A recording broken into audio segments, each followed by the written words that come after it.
Je vous remercie. Madame la Présidente, Monsieur le Ministre, mes chers collègues, il est des vies consacrées à des causes plus grandes que soi, des actions qui cimentent la résilience de notre nation. L'engagement des bénévoles de la sécurité civile en est une illustration incontestable. Ils sont 250 000 femmes et hommes qui répondent présents quand l'urgence l'impose pour protéger, secourir, préserver. Inondations, incendies, crise sanitaire, à chaque épreuve, ils sont là. Les épreuves de la vie aussi. Pour avoir participé à des maraudes de la protection civile à Paris auprès de personnes à la rue, je sais toute leur expertise pour écouter et prendre en charge les blessures physiques comme psychiques des plus vulnérables. Ces bénévoles, nous en aurons toujours plus besoin en plus grand nombre.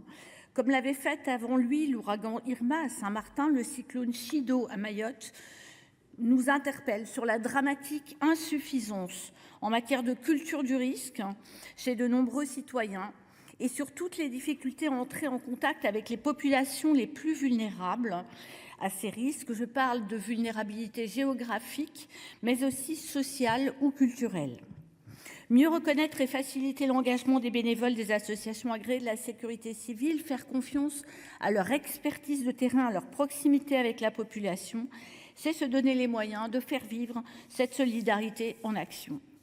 Comme cela a été excellemment dit par tous mes collègues sur tous les bancs, le texte adopté à l'Assemblée nationale à l'initiative de notre collègue député Yannick Chenevard, que je salue, marque des avancées décisives. Je ne vais pas les rappeler ici après ce qu'ont dit mes collègues pour la reconnaissance de l'engagement des bénévoles ainsi que celui des employeurs. Nous ne parlons pas ici d'un privilège ni d'une faveur, nous parlons de justice.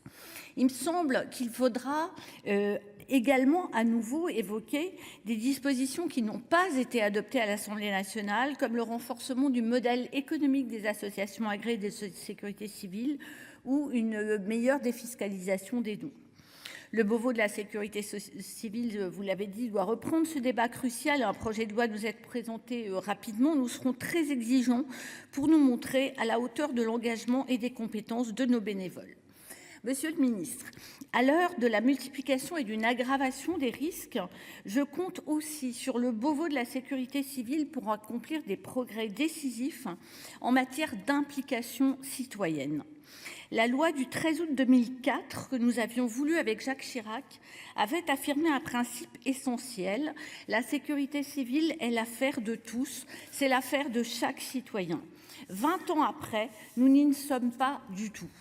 Il est absolument incroyable que les rares outils technologiques qui ont été mis en place ne soient destinés qu'à l'information de la population, de manière totalement verticale, et ne soient pas utilisés pour permettre à chaque citoyen d'être un acteur pour sauver des vies à proximité.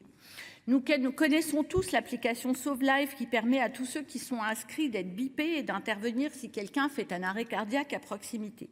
Pourquoi n'a-t-on pas encore sur nos smartphones une application qui nous permette, par exemple en cas de catastrophe naturelle, de nous former et d'intervenir utilement dans l'attente des secours, au besoin en étant guidés?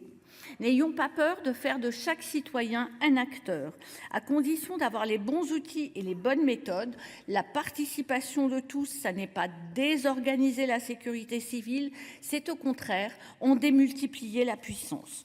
C'est pourquoi je vous demande instamment, Monsieur le Ministre, de bien vouloir y travailler, de travailler à la conception de tels outils et de mettre en place, par exemple, une application à destination de tous les citoyens, une application pour sauver des vies, pour tous les Français en métropole et outre-mer. Je vous remercie.